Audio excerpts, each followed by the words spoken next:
mais ñu ngi koy waxee IBS ñu ngi ko doon woowee IBS donc ñu bëggoon rek ñu may ko 1 minute de silence. fii moo doon bureau fii bureau la moom moo doon responsable. sans oublier aussi Atou. waaw Atou Diagne aussi ñu boole leen ñoom ñëpp rek ñaanal leen. Atou Diagne moom suba la gaañ.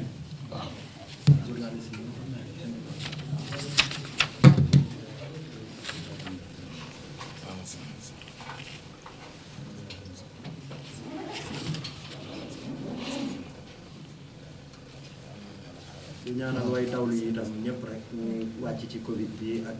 ñi génn àdduna yëpp ci at bi yàlla xaaral leen àjjana ñañ fekk. allahumma amiin jërë ngeen jëf.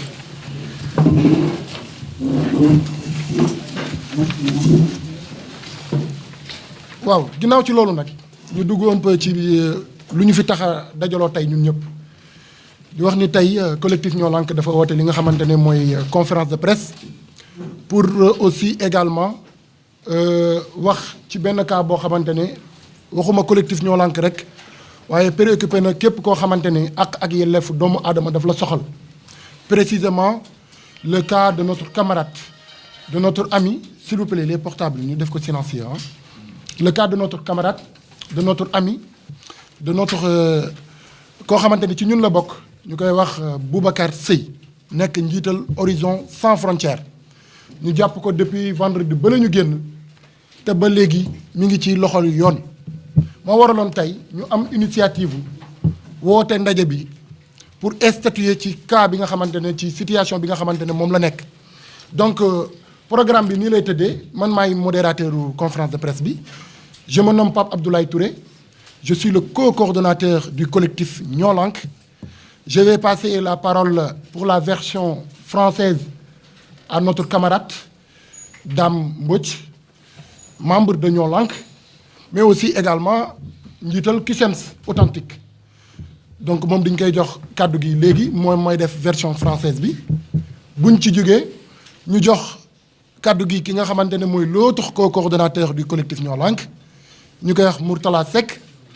il va faire la version wolof ci li nga xamante ne mooy fi tax a dajaloo tey waaye ginnaaw ci ñaari version yooyu dinañ jox kàddu gi suñuy gan yi nga xamante ne tey ñi ngi fi pour que ñoom tamit ñu mën a sànni kàddu ci li nga xamante ne moo ñu fi taxaw toog tey ci ñooñu bokk na ci coalition Jotna seen représentant mi ngi fi waaye aussi également bokk na ci waa Afrikajom bi nga xamante ni moom la suñu doyen Aliou Tine di jiite représentant mi ngi fi dinañ ko jox kàddu dinañ jox kàddu aussi également waa République des valeurs bu Thierno Alassane Sall seen représentant mi ngi fii dina ñëw léegi yëkkati kàddu waaye aussi également dinañ jox kàddu gi ki nga xamante ne mooy organisation bu ñuy wax Union des forces citoyennes nga xamante ne suñu doyen Alla Dieng mi ngi fi toog il va aussi prendre la parole su ko defee ma ñëwaat pour ñu lever séance bi c'était ça ni la le programme bi di tëddee sans plus tarder ñi ngi jéggalu encore une fois dama ko fàtte woon les journalistes ci retard bi nga xamante ne nii am nañ ko parce que 15 heures lañ waxante woon mais ak xat-xatu jamono ak fi réew mi toll ñi ngi jéggalu encore une fois ci li nga xamante ne nii tey mooy retard bu ñu fi am di leen ci masaw bu baax a baax ci kaw loolu damay jox un peu la parole à notre camarade Dame Mbodj mu def la version française su paree ñu jox Mourtala Seck pour la version wolof. Merci. Merci Abdoulaye. Voilà, merci. Donc je m'en vais rapidement vous lire la déclaration liminaire en français avant de permettre à notre camarade Mourtala de vous faire la version wolof. Donc au nom de toutes les organisations membres de la société civile sénégalaise, je vais vous lire la déclaration liminaire suivante. Le contexte a été déjà bien campé par le camarade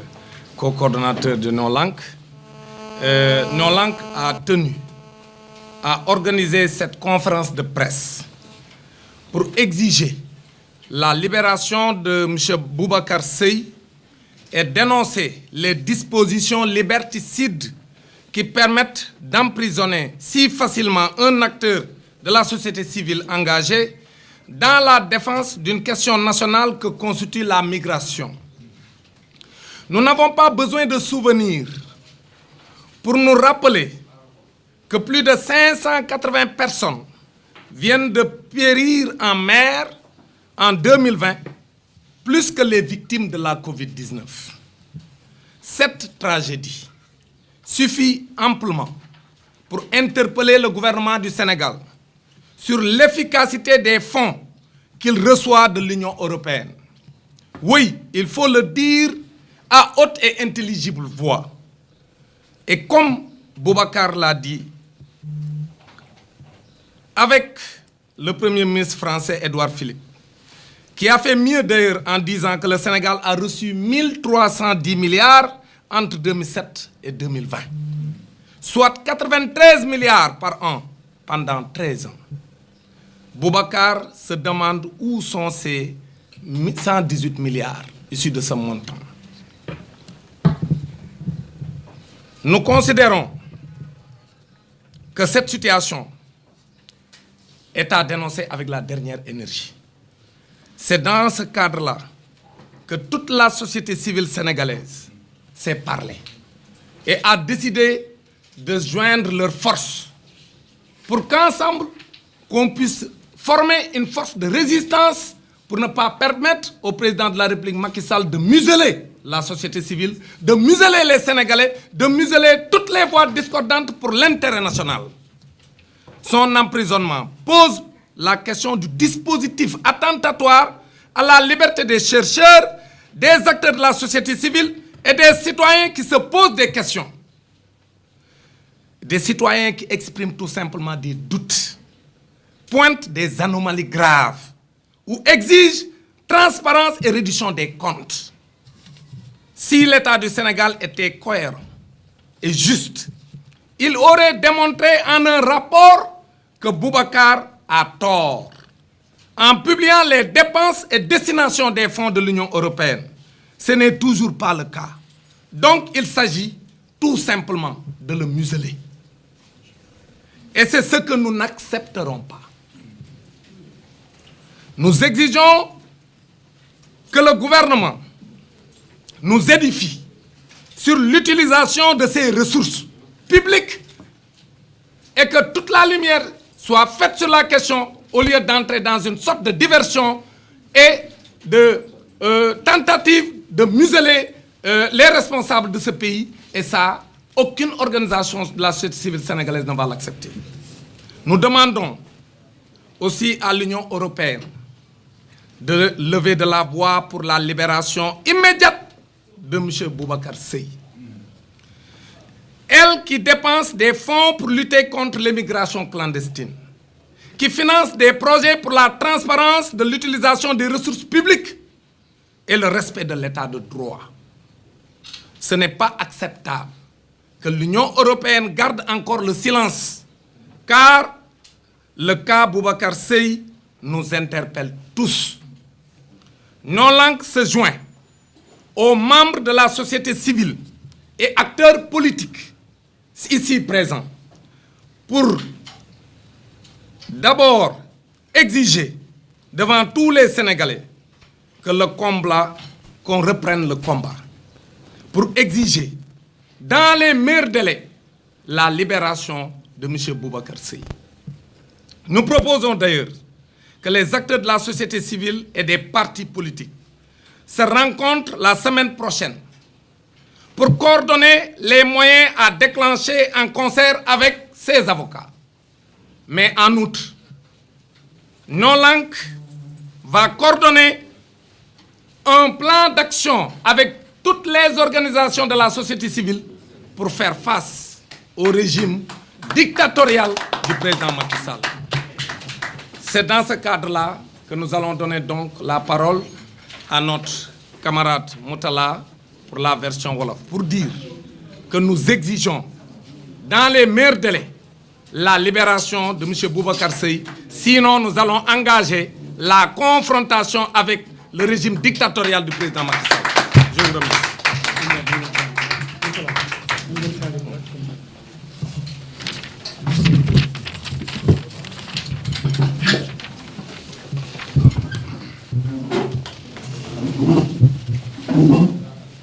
Bon, salam alaikum.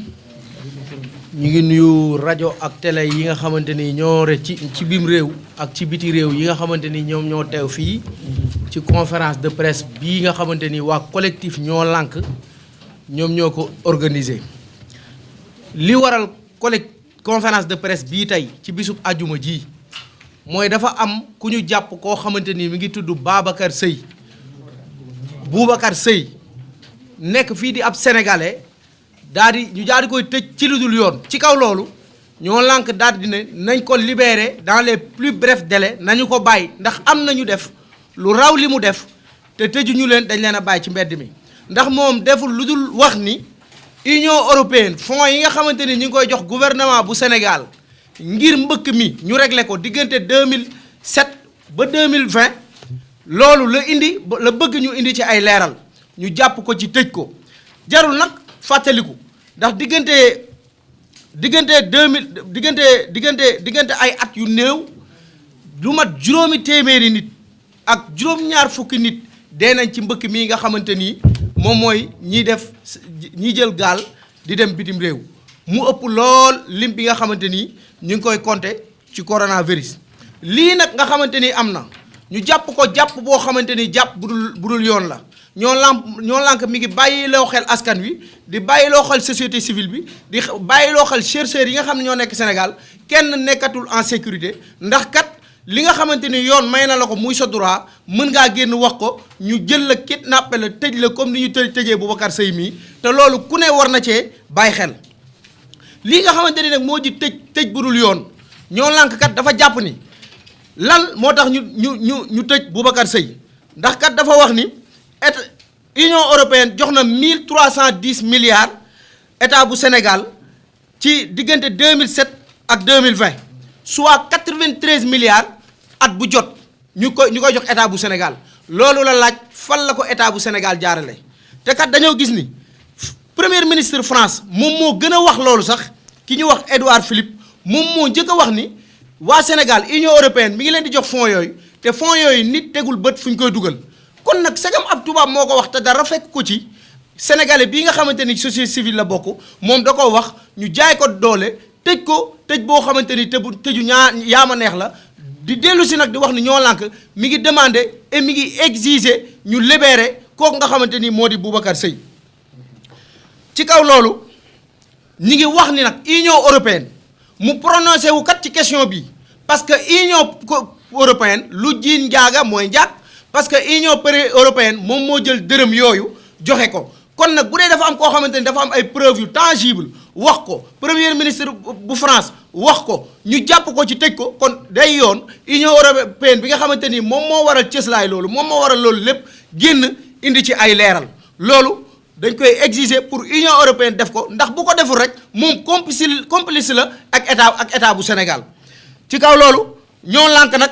mi ngi woo ñoo lànk mi ngi faire appel ñoo lànk mi ngi wax ak société civile bi ci Sénégal yëpp ñoo lànk mi ngi woo parti politique yi nga xamante ni ñu ngi ci Sénégal yëpp ngir ñu dajaloo ngir xam ni kat lii bis buñ ko fi jëlewul kenn di nga toog sa kër jàpp ne yaa ngi conférence de presse nii ñu fekk la fa tëj la yóbbu la te kenn du wax dañ ne nag xuddee ko balaa ngaa lakkle ci kaw loolu ci fan yii di ñëw